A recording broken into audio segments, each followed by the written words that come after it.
Have you ever heard someone talking about you in a foreign language? Growing up as one of the only Asian kids in my small town, my mom always made me go to Mandarin school on weekends. I hated it every Saturday morning while my friends were watching cartoons. I was stuck learning characters I'd never use. By high school, I barely remembered anything except basic phrases. But then Jessica transferred to our school. She was this super popular cheerleader who always had perfect hair and designer clothes. And for some reason, she decided to make my life hell. She'd accidentally knock my books over in the hallway or whisper about my clothes to her friends when I walked by. Classic mean girl stuff. But what really got to me was how she'd mock Asian accents whenever I was around, thinking she was hilarious. One day, I was working my shift at the local bubble tea shop when Jessica walked in with her friends. They sat at a table right by the counter, and I heard her say, "Gh, I can't believe they let these people handle our food." That's when I had an idea. See, two of our regular customers were these sweet old Chinese ladies who came in every Tuesday. For their weekly gossip session, they always ordered the same thing, jasmine tea with boba,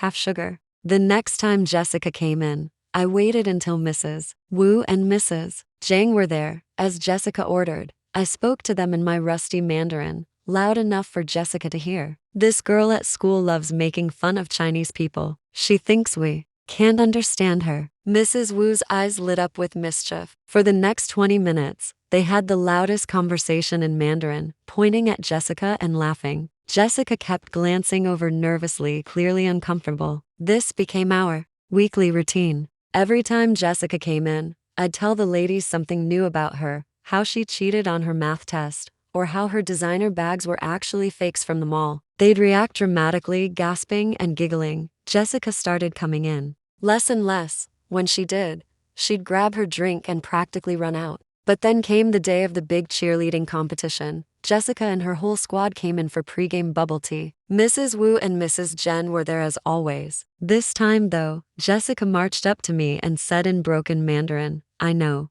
you're talking about me." The entire shop went silent. Then Mrs. Wu burst out laughing and said in perfect English, "Oh honey, I was the head of the English department at Beijing University for 30 years. We've understood every nasty thing you've said about Amy." Mrs. Zhang chimed in, also in perfect English. "And those designer bags, my daughter works for Louis Vuitton. Those fakes aren't fooling anyone." Jessica's face turned redder than the strawberry boba. Her squad stood there with their mouths open as she ran out, leaving her drink behind. She never came back to the bubble tea shop after that, but word got around school fast. Turned out a lot of those useless Mandarin lessons came in handy after all. And now, every Tuesday at PM you'll find me having tea with Mrs. Wu and Mrs. Jen. We still gossip in Mandarin, but these days it's mostly them trying to set me up with their grandsons. Last week, Jessica transferred schools. I heard it was because everyone kept asking her to say something in Mandarin whenever she tried to be mean.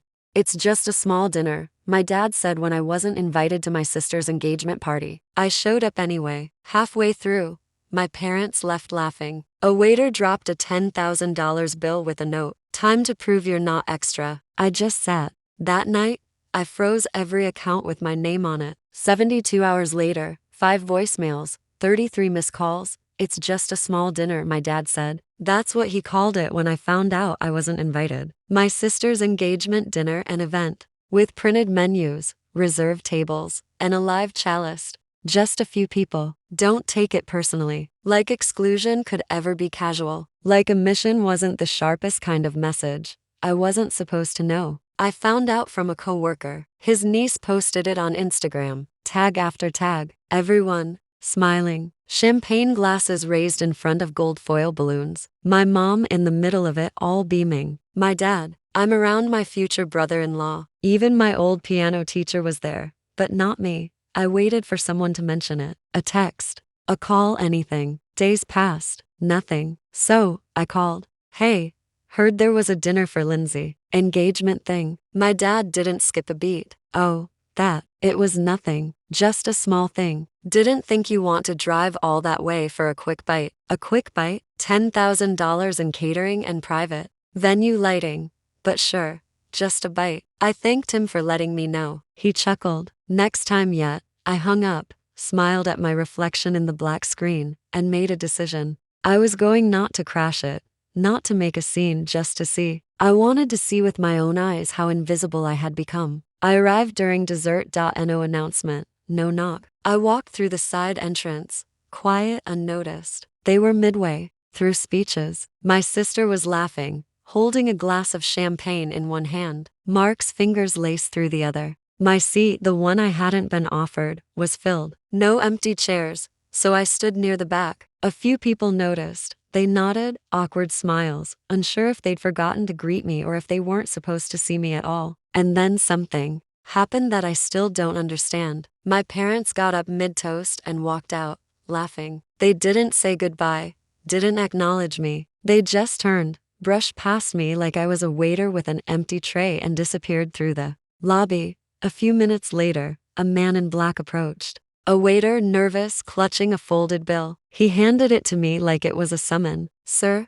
they asked me to give this to you." Inside the final invoice, $10,800. A note written in my dad's handwriting. "Time to prove you're not extra." That's when everything went still. I didn't yell. I didn't storm. I didn't cry. I just sat down in the empty seat near the kitchen door, set the bill on the table, and stared at the flickering candle. I didn't eat. I didn't speak. I let the silence do all the talking. That night, I went home, opened every banking portal tied to my name, and froze it all. Every card, every account, every automatic payment, transfer, allowance gone. I didn't even sleep. I didn't need to. By sunrise, I had already started to feel lighter. 3 days later, 5 voicemails, 33 missed calls, and I hadn't even started yet. They didn't even hesitate. That was the part that stuck with me. Not the laughter, not the bill, not even the note. It was how easy it was for them to hand me the invoice and walk out. Like,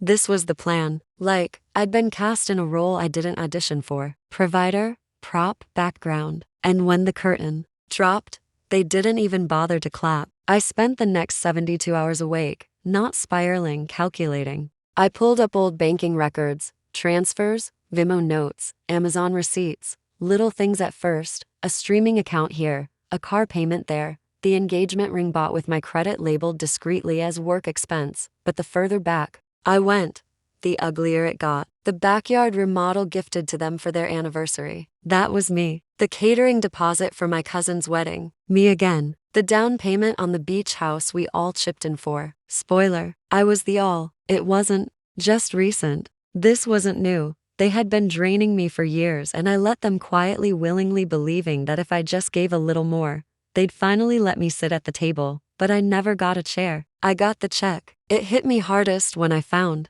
a folder buried in my inbox labeled Family Fun. I clicked it. Inside were copies of vacation itineraries, party budgets, even gift registries, all tracked, all booked, all routed through my accounts. I wasn't a brother. I was an ATM with a pulse. And yet, every memory associated with those events. I wasn't in the photos. I wasn't tagged. I wasn't thanked. At my mom's birthday last year, I paid for a custom cake flown in from San Francisco. My name wasn't mentioned once, but my sister, who organized everything, got 3 standing toasts. A tea. Christmas, I replaced the entire HVAC system so Grandpa Joe could breathe easier. I sat in the garage during dinner because the table was full. At my own graduation, my dad told a room full of his friends I had a decent little tech job. I had just closed a multi-million-dollar contract, but they didn't want me to look too successful. That might make them look smaller. I wasn't family. I was a feature, a subscription, and once I saw it, I couldn't unsee it. My sister once told me years ago, "You're just better at being alone." I thought she meant it kindly, but now I know she meant it as a convenience. If I stayed on the sidelines, they didn't have to include me. They could use me, then dismiss me. I remembered another moment. Clear as crystal, my dad had just recovered from surgery. I paid every medical bill, every single one. At the family dinner afterward, he raised his glass and said to resilience and to Lindsay for keeping us all together. Lindsay, who hadn't even visited him in the hospital. That was the pattern. They let me fund the illusion and then gave someone else the credit. Because giving me credit would mean acknowledging my worth. And if they acknowledged my worth, they'd have to respect me. And if they respected me, they'd lose control. It wasn't malice. That's what made it worse. It was entitlement. They truly believed I existed to smooth over their failures, to keep the lights on, to foot the bill for love I was never going to get. And I let them for decades because I thought love was something you earned. That if I just worked hard enough, if I just made myself useful enough, they'd see me really see me. But they never did because they never wanted to. That night, I started a spreadsheet, line by line. I tracked every favor, every payment, every instance where I stepped in to fix something they broke, to clean up something they ruined, to fund something they couldn't afford. Total $214,000 over 9 years. And no thank you, no apology, just expectation. It wasn't about the money. It was about the silence, the audacity of pretending I didn't exist while living off the life I built. So, I made a new list, not of what I gave, but of what I was going to take back. Because this wasn't just a realization. This was the blueprint for my exit. They didn't know it yet, but the family vault just closed, and I was the only one holding the key. I didn't slam the door behind me. I closed it softly, click, like sealing a vault. That night, while the engagement dinner buzzed on Instagram, filtered, polished, packed with hollow toasts, I sat in my apartment with the lights off, one screen glowing, spreadsheet open, every entry was a scar I hadn't noticed bleeding. By 2 a.m., I had it mapped, every system they used, every thread of their life that ran through me, and I started pulling first the financials. They had 3 streaming services, all on my cards. I canceled everyone mid-move, no warning, just gone. Their phones, I paid for the family plan, 5 lines. I logged into the dashboard, clicked transfer ownership. They had 72 hours to accept. If they didn't, they'd go dark. The thermostat in their house, smart system, my system installed, under my company's license. I deactivated remote access. Their heat dropped to default eco mode. The Wi-Fi mesh I set up last Christmas, the same one that kept every smart device humming, paused it. Then came the door locks, smart access controlled through my admin login. I didn't disable them. I wasn't malicious, but I removed their backup codes. No more remote unlock, no more control. They'd wake up to a home that didn't respond. Then I went deeper. Their email server hosted through my business suite, my parents' side gig, a little tax prep business they ran seasonally. I set up their infrastructure, gave them access to premium software unbuilt. I revoked their license. My sister's online boutique launched through my platform, hosted on my server space. I gave her free templates, even paid the first-year domain renewal, revoked. The moment she refreshed her admin dashboard, it was gone. Then came the mortgage. 2 years ago, they refinanced the house. Couldn't qualify on their own. I co-signed quietly. No celebration, no public thanks. That morning, I called the lender, triggered a review, told them I wanted out. The rep remembered me because I had fixed a back-end server issue for them during a weekend crash. Within an hour, the review was underway. They wouldn't qualify now. Not with the debt, not with their credit. I didn't have to shut off the house. The bank would do it for me. I wasn't done. My sister once bragged about how she didn't need me for anything. You just do the backhand nerd stuff, she said. The real work is branding. Branding, huh? I logged into her email, the business one. She never changed the password for. I downloaded every vendor quote, every invoice I'd paid. Then I set the autoresponder. This account has been suspended due to misuse of assets and unauthorized transactions. I CC'd her on it. Every invoice I'd paid. Then I set the autoresponder. This account has been suspended due to misuse of assets and unauthorized transactions. I CC'd her on it. 5 minutes later, 3 missed calls. Ignored. I opened my calendar. Scanned the months. Lindsay's wedding scheduled for March. Guess who booked the venue? Guess whose card was on file? Guess who signed as guarantor? I called. Calm, courteous. Said I needed to cancel. Personal reasons. They weren't happy, but I was the signer. Policy was policy.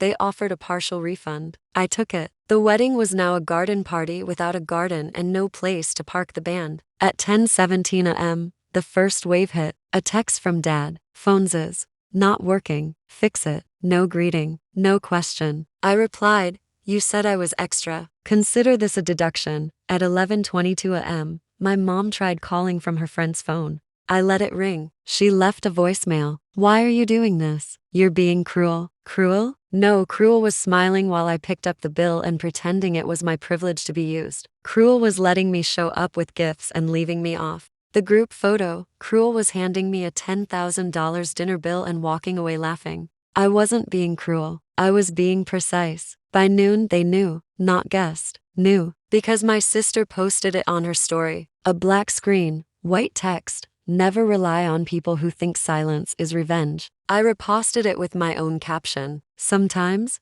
silence is clarity and clarity is the end. I didn't argue, didn't defend. Instead, I opened a folder I'd built called Exit. Inside PDFs, emails, login credentials, screenshots, everything I ever managed for them, their digital life, summarized, categorized, dated. I printed it all, dropped it in a FedEx envelope, and mailed it to Grandpa Joe. He'd know what to do with it.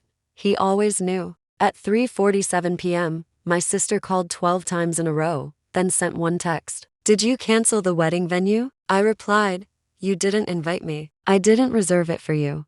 By sundown, my uncle texted me. He was hosting Christmas this year, said he. Heard things got tense and asked if I was ready to let it go. I replied with a photo of the engagement dinner bill and the note from my father. No caption. He didn't respond. That night, I took one last step. I logged into my corporate access. My company built from the ground up powered 41 businesses. 2 of them, my dad's side project and my sister's boutique. They were still running back-end services through my free licenses. I clicked into each, selected terminate, clicked confirm. The servers didn't crash. The sites didn't implode, but they blinked. And then they went quiet. They'd need to rebuild everything from scratch, and this time they'd have to pay. At 11:38 p.m., my dad sent me one final message. You've made your point. Don't come crawling back when you realize what you've done. I stared at it for a long time, then typed. I didn't crawl away. I walked and I'm not turning around. Then I blocked the number, closed the laptop, and for the first time in my life, I felt like I wasn't in debt to anyone. I wasn't angry anymore. I was free. The silence didn't last. It never does with people like them. At first, they tried ignoring it, pretending this was just a phase, a tantrum I'd walk back from. But by day 3, reality cracked through their curated delusion. The first voicemail came from my mom. Her voice was syrupy, the kind she used on customer service reps when trying to get out of late fees. Honey, we just need to talk. This is all being blown out of proportion. Click. Next message. Minutes later. No sweetness, just claws. I can't believe you would sabotage your own sister's wedding. Do you understand what you've done to this family? They were spiraling. By morning, my inbox had become a battlefield. Accusations from my dad.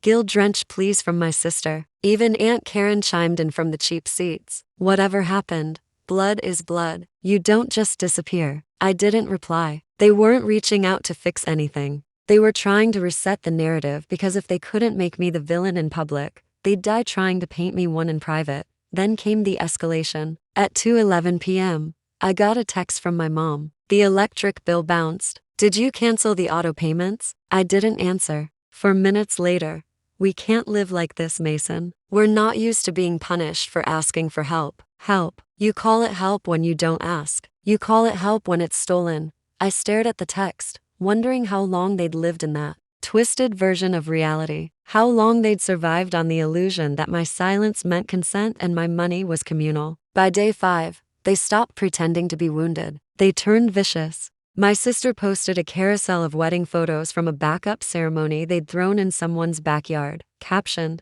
"A beautiful day with the people who actually matter." The last slide, a blurry photo of me, cropped from years ago, captioned, "Some people just don't fit the moment." I didn't comment. I printed it, archived it, saved it for the lawyer. That night, my dad called from a blocked number, left one voicemail. You've humiliated us. I don't know what kind of man does this to his own family. You think this makes you strong? It just makes you spiteful. You've always been spiteful. Ever since you came back broken, that last line hit different. Because there it was, the real root. Not the dinner, not the money, not even the wedding. It was that I'd stopped being who they expected me to be. The second I stopped apologizing for surviving. And then came the final act, fabrication. A post went up on a local community board, anonymous, but riddled with details that only someone in the family could have known. It accused me of fraud, said I embezzled money, claimed I'd stolen identities and misused company fonts. It was cloaked in concern, wrapped in just enough truth to feel dangerous. Within hours,